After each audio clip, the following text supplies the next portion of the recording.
All right, so in today's video, I'm going to show our new guests tab that has been redesigned a little bit and just updated. It's a little bit more streamlined. It should be easier to use, works really well on narrow devices like phones. So here we are, we've loaded it up. It defaults to last name search by letter, which is what we had in the past. You can click more letters, of course, to see the results.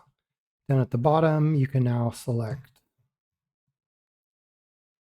how many to show per page, how many pages. It's real easy to go between all the pages now.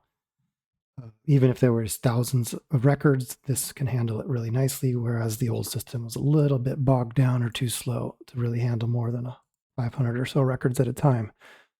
We can also search by name. So first we'll clear this and then just type in the name, click search.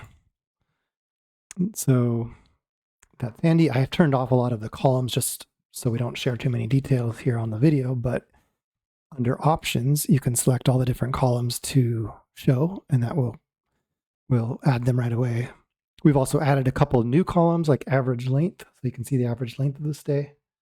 You can see their first stay and their last stay, which is just convenient to quickly glance and see when the people were guests at your property.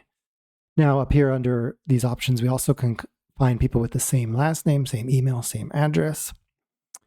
So if we click same email with Jones already selected, we can then find there's a couple. The emails are hidden, like I said, but if you wanted to combine them, just select the ones to combine and then click combine duplicates and confirm. So that makes it handier. Also, previously these controls were at the very bottom, so if you had a large table, it was hard to find them. And you can also, of course, go in here and easily delete any guests that you don't need in your contact list. As far as exporting, that's also quite easy now. You just click export, and that's going to export anything that is selected. So you don't need to reselect which columns to export. It's just going to export those columns that are selected here. And even if you have 20,000, 40,000 records, this will go pretty fast. And it will build the file, shows you in the file name how many records, the date. And like I said, it will have just the, yeah, that's right, just the column selected. Now, there's a couple other options. We also, in this section, like before, we had scheduled emails. It's a little bit more cleaned up. So you can click add scheduled email. This is if you want to send something where you have a date stored in reservation key, such as a guest's birthday. So you would have to have had a birthday greeting. So you would select your birthday greeting. You would select the data source, which would be the custom field for their birth date. You would say, okay, 3 days before, send this template to the guest email. You can select from and select in BCC, save that, and then that will automatically set up emails to go out to these people to the guests every birth date or whatever date, anniversary, etc. I'm just going to delete that out of here.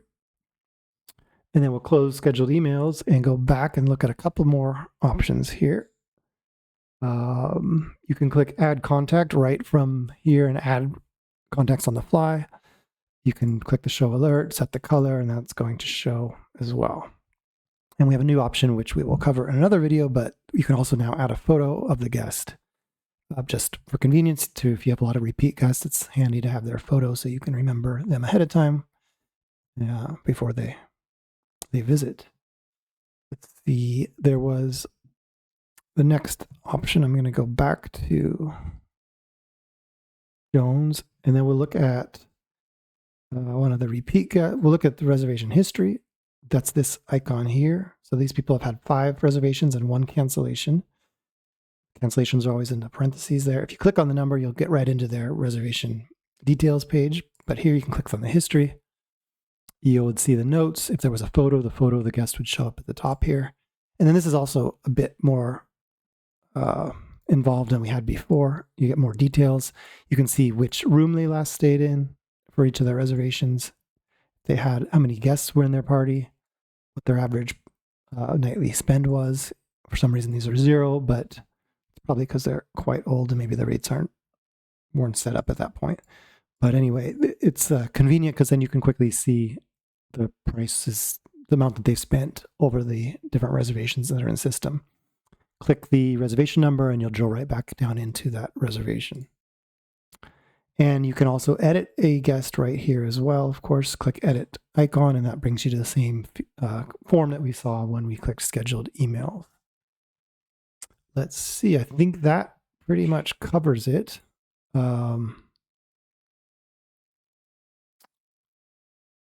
Yeah, I believe so. So thank you for watching, and hope the new layout here is helpful.